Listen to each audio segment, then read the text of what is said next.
late 2023, a single video file was uploaded to a private server. The title was St. Jude's Do Not Watch.mp4, and it was posted by an urban exploration group called Asylum Seekers Urbex. Just 3 days later, all 3 members of the group were reported missing. Their final video was a corrupted, fragmented mess. But hidden deep inside the data was something else. A digital copy of a 16mm film reel they found at the location. What you're about to see is a reconstruction of those events, using the group's footage and the contents of that film. Now, we have to be clear right from the start. As of July 2025, there is no credible evidence that any of this actually happened. The people, the place, the footage, it all seems to be part of an elaborate fictional story. This is for entertainment, and viewer discretion is strongly advised. Tonight, we're looking into one of the most unsettling stories to come out of the urban exploration community. It starts with a hunt for a forgotten piece of history, but it ends as a digital ghost story, a warning that got passed around the darker corners of the web. It's a story about 3 missing people, a dangerously infamous rectory, and a roll of film that should have stayed buried. This is the story of the Asylum Seekers Urbex crew and the St. Jude's Rectory exorcism footage. And again, to be perfectly clear, the entire story of the St. Jude's Rectory exorcism, including the group Asylum Seekers Urbex and their disappearance, is a work of fiction. No real missing persons reports or news stories match these details. It's a story that walks that blurry line between a chilling urban legend and what feels like a documented tragedy. We've pieced together their last known movements from their final recording and looked into the history of the one place they should have never gone. Section 1. Asylum Seekers Urbex. So who were the people at the heart of this? Asylum Seekers Urbex wasn't your typical channel chasing clicks. In a community that was getting more and more commercial, they felt like purists. The crew was just 3 people. Liam, the founder and the man behind the camera. Chloe, the group's researcher and history nerd. And Noah, their charismatic and, let's be honest, often reckless frontman. Their videos had this gritty, real feel because they had a deep respect for the places they explored. They lived by the Urbex code. Take only pictures, leave only footprints. They specialized in exactly what their name suggests: forgotten asylums, old sanatoriums, and decaying hospitals. They had a real talent for getting into places others couldn't. Here's a quick clip from one of their last videos, an exploration of the old Pinewood Asylum. Alright guys, Noah here. We are in. The recon took us 2 days, but we found a way in. He's grinning, a little out of breath. Security is no joke here, so we have to be absolute ninjas. Total silence from here on out. Liam, are you getting this decay? It's magnificent. That was their style. No faked ghost hunts, no jump scares. Just raw history and atmosphere. And it was working. They were building a serious following of people who loved that authentic approach. In their private forums, they started talking about their next big target, a place that was something of a holy grail for explorers in rural Pennsylvania, St. Jude's Rectory. It was a place people whispered about, but almost no one had ever found it, let alone gotten inside. Its location was a secret, intentionally lost somewhere in the sprawling forests of the state. And the reason for its dark reputation wasn't just the decay, it was the story. A story about a fire, a priest, and an exorcism that went horribly wrong. On their blog, Chloe posted the research. She'd really gone deep, digging up local folklore and old church history. She found newspaper clippings from 1963 about a fire that gutted part of the rectory. The official cause was listed as faulty wiring, but the article mentioned the parish priest, a Father Michael Albright, had died because he refused to leave the building. It also made a cryptic mention of a teenage girl named Eleanor, who was staying at the rectory and was never seen again. The official story was that she died in the fire, but they never found her body. This was the legend that pulled them in. The whole story is framed as this well-documented mystery, with cursed footage circulating on the dark web, which is a classic setup for internet horror stories and isn't based on any factual evidence. Their final video, St. Jude's Do Not Watch .mp4, starts out like any of their others. It's late in the day, and the camera is shaky as Liam makes his way through the woods. Noah whispering, "Think this is it? Chloe, what's the GPS say?" Chloe, off camera. "Should be just over this ridge.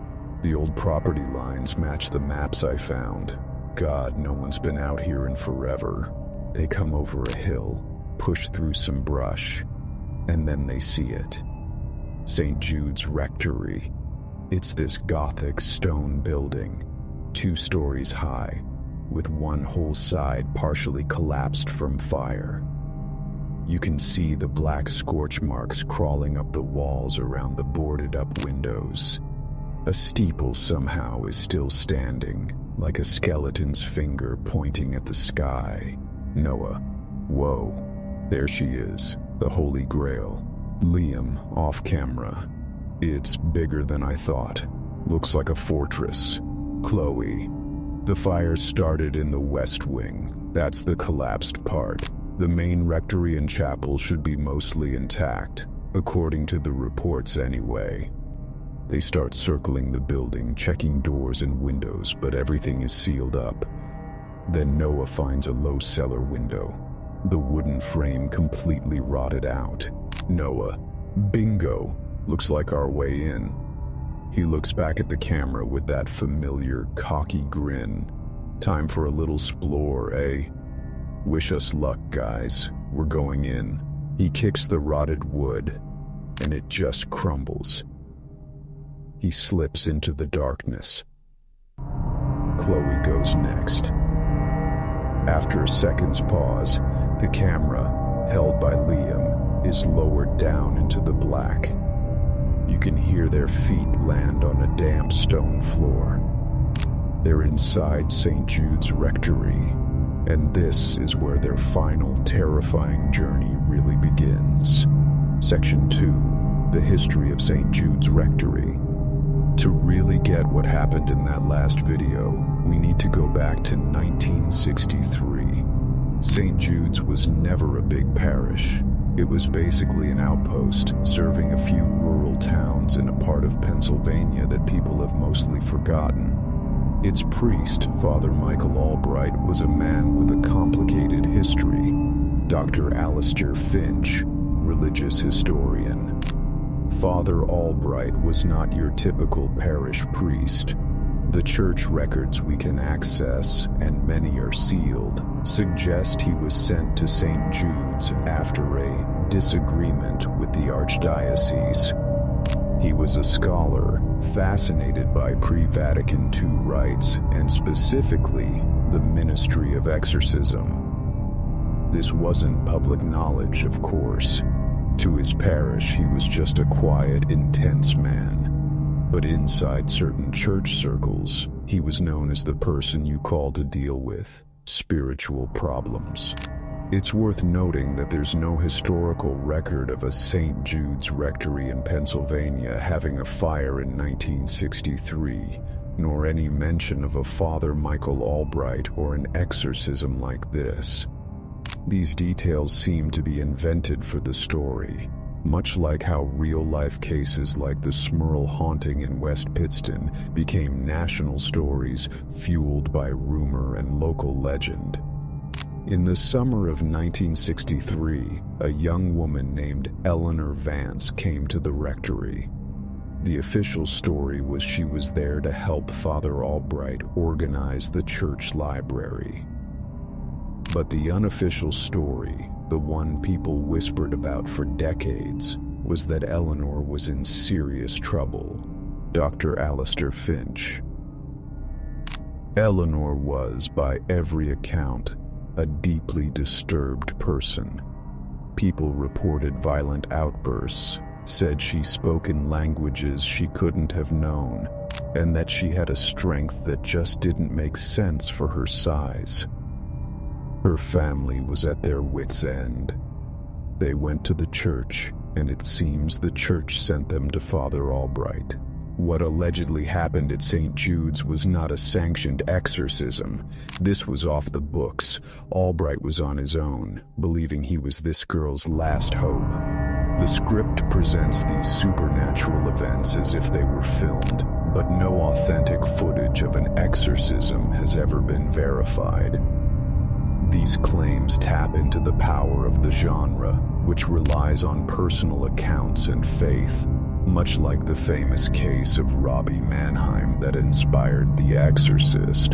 The rumors about what went on there are horrifying. They talk about weeks of struggle inside that rectory, of Father Albright getting thinner and more exhausted as Eleanor's condition got worse.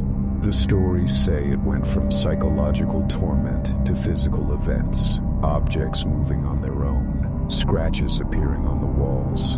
And most terrifying of all, Albright started documenting it. He wasn't just performing the rite, he was filming it with a 16mm camera, maybe to get the proof he needed for a skeptical church. Then, the fire happened. It started late one night in the West Wing where Eleanor was being kept. The volunteer fire department took hours to get to the isolated rectory. By the time they arrived, the wing was an inferno.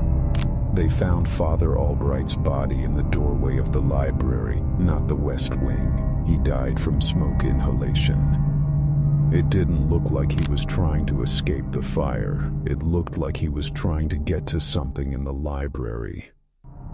As for Eleanor, there was no sign of her. The wing was so completely destroyed that the authorities just assumed her body had been consumed by the fire. Dr. Alistair Finch. The church officially closed the case. It was faulty wiring, a tragic accident. They sealed the records and deconsecrated the property. St. Jude's was just left to the forest, but the questions always lingered. Why did the fire start? Why was Father Albright running toward the library, away from the exits? And what really happened to Eleanor Vance? The explorers from Asylum Seekers Urbex weren't the first people to ask these questions, but they may have been the first to find the answers. Section 3. The Discovery. The video cuts back to the team, now in the cellar of St. Jude's. The only light is from their flashlights, cutting through this thick, heavy darkness. The air smells like damp earth and rot. Chloe. Okay, let's get our bearings. The cellar seems stable. Stone walls, thank God. Liam. Camera pans around. Look at this stuff. Old wine racks, crates. It's like they just walked out and left everything. Noah. This is it, man. A true time capsule. Let's find the stairs up to the main floor. They move carefully through the cellar. The silence is heavy, only broken by their footsteps and water dripping somewhere in the dark. They find a thick wooden door, push it open, and start up a narrow staircase. As they go up, the temperature plummets. Chloe, did you feel that? It's freezing up here. Noah, just a draft. Old buildings, you know. They step into what used to be a big kitchen. Rusted pots are still sitting on the stove.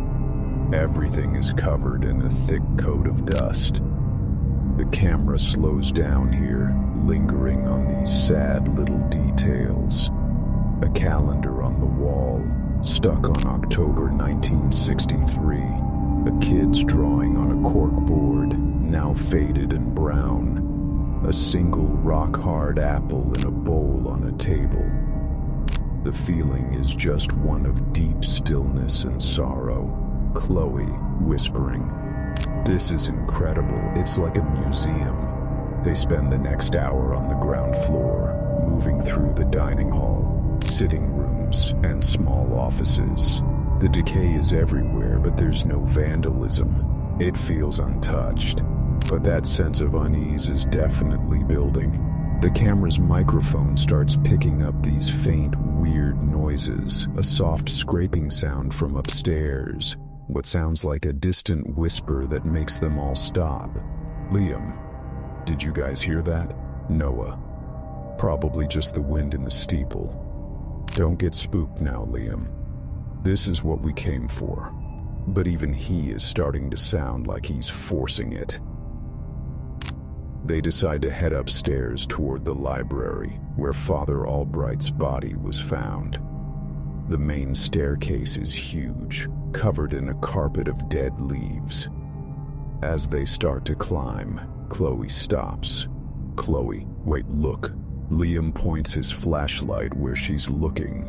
On the wall, halfway up the stairs, are these deep, parallel scratches in the plaster. They're long and look like something clawed its way up the wall, but they're way too high up to be any normal animal. Noah, okay, that's weird. Squatters maybe. Chloe, no. Look at the dust inside the grooves. Those have been here a long, long time. They keep going up, much quieter now. The excitement is gone, replaced by a tension you can feel.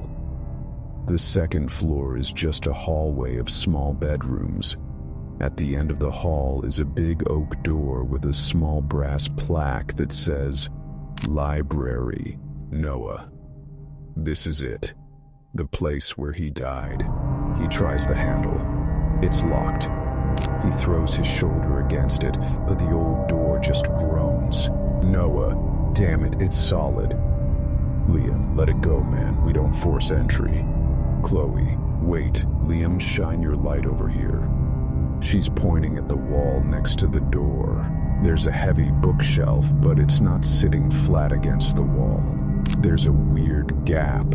Together, Noah and Liam push it, and it moves with this deep grinding sound. And behind it, there's a door. A small, hidden door with an iron ring for a handle. It was completely hidden. Chloe, what the hell? This isn't on any of the building plans. Noah pulls the ring. The door swings open silently, revealing a pitch-black space. A wave of stale, musty air hits them. It smells like old paper and something else. Something chemical and unpleasant. Liam, what is this, a priest hole? Chloe, maybe. This must be what he was trying to get to. Liam points his light inside. It's a tiny windowless closet, and it's empty, except for a small leather-bound book in the middle of the floor. Next to it is a stack of flat, metal film canisters. CTA. What the asylum seekers Urbex team had just found was Father Albright's secret. His hidden study, his personal diary, and the film he shot of whatever happened in this house. For years, this footage has been a legend online. But what was actually on it, and how is it connected to the team's disappearance?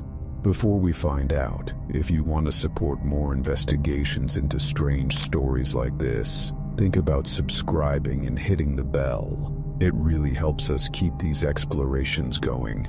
Now let's get back to that library. Section 4, the footage within the footage. We're back in the found footage. Chloe is kneeling in that hidden room, carefully picking up the leather diary. Her hands are shaking a little. Chloe, it's a diary. She opens it.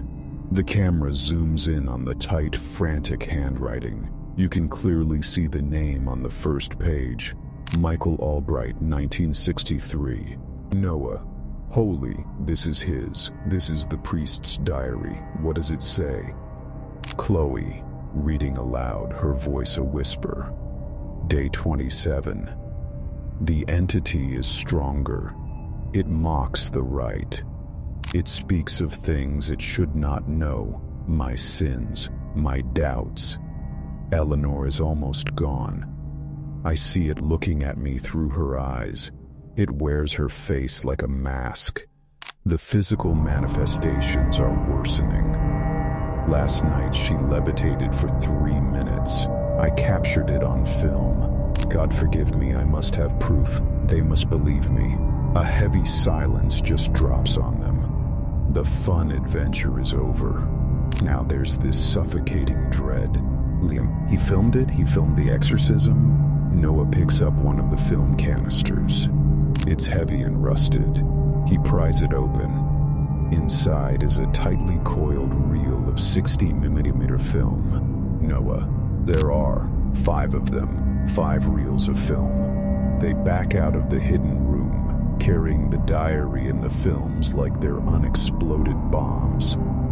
They set up in the main library, their flashlights making a tiny island of light in the huge, dark room. They're not explorers anymore. They're like archaeologists who just opened a cursed tomb. The video file, St. Jude's Do Not Watch.mp4, is badly corrupted here. The footage jumps and glitches, but from what data recovery experts could piece together, it seems they found an old, hand-cranked 16mm projector in a storage closet and decided to watch the first reel. The next clear clip shows them projecting the film against a blank wall. Liam is filming their reactions. The footage they're watching is silent, grainy, and just deeply wrong. It shows a bedroom, clearly in the Rectory. A young woman, Eleanor, is strapped to a bed with leather restraints. She looks pale and sick. Father Albright, looking exhausted, stands over her with a crucifix. The 1963 footage is jerky, like Albright set the camera on a tripod and then walked into the shot. He starts the right. At first, Eleanor just lies there. Then her head snaps up. Her eyes are wide and seem totally black. A cruel, unnatural smile spreads across her face. And you can see it on Chloe and Noah's faces, lit up by the flickering projector. Chloe whispering, "Oh my God." On the wall, the silent film shows Eleanor starting to thrash, arching her back in a way that looks impossible. The camera on the tripod shakes. Her mouth opens, and even without sound, you know she's either screaming or laughing. Suddenly, a loud bang echoes through the library in the present. The explorers all jump. Noah, what was that? Liam, swinging his camera to the door. It came from downstairs. They aren't alone anymore, or maybe they never were. They stop the projector. The silence now is terrifying. They just huddle together and listen. Then another sound starts. A slow, dragging noise from the hallway right outside the library. Scrape. Pause. Scrape. Noah, grabbing a heavy candlestick. Stay here. He creeps to the library door and looks through the keyhole. He jerks back, his face white. Noah, there's someone out there. I saw a shadow move under the door. Panic starts to set in. The found footage gets chaotic and shaky. The dragging sound stops right outside their door. Then a soft, feminine humming begins. It's a nursery rhyme. This is where the old film and their reality start to crash into each other. On the projected film, Eleanor's face twists. The diary says at this moment, she began speaking in Aramaic and Latin, describing the death of Father Albright's mother, a secret he'd never told anyone. In the library, the humming outside the door stops. A soft, childlike voice whispers through the wood. Voice, let me in. It's so cold out here. It's Chloe who recognizes it. Chloe. That's the nursery rhyme from the drawing in the kitchen. On the wall, the old footage shows something impossible. The same scratches they saw on the staircase wall begin appearing on Eleanor's arms, as if an invisible hand is clawing her. Then, the final horror. Her head turns slowly, a full 180 degrees to face the headboard. Her body stays facing forward. In the library, Liam's camera catches the doorknob beginning to turn. Section 5. The Disappearance and Conclusion. The last clear minute of the video is pure chaos. The doorknob turns. The heavy door begins to creak open. Liam's camera is pointed right at the opening, but all you can see is darkness. Noah is yelling, "Don't let it in! Close the door!" Chloe is screaming. The camera falls, pointing at the ceiling. The last sound the microphone picks up is a high-pitched, inhuman shriek, followed by the sound of glass shattering.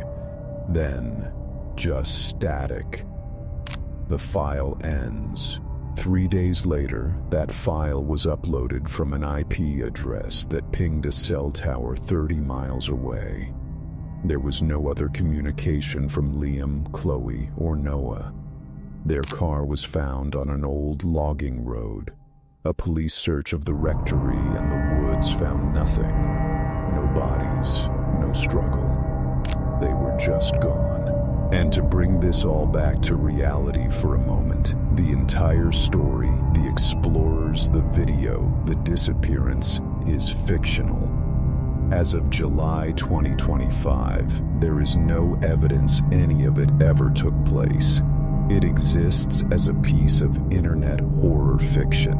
So what does the story say happened to them? Did they just get lost in the woods, or did they meet with foul play? Or, as the legend suggests, did they unleash the same thing Father Albright fought all those years ago? Did watching the film somehow invite it back?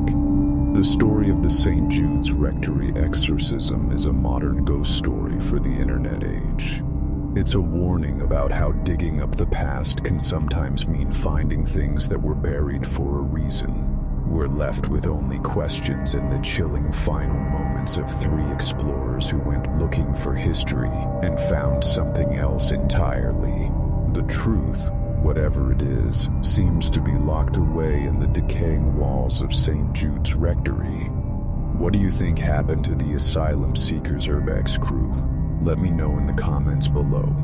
For more paranormal investigations, don't forget to like, share, and subscribe.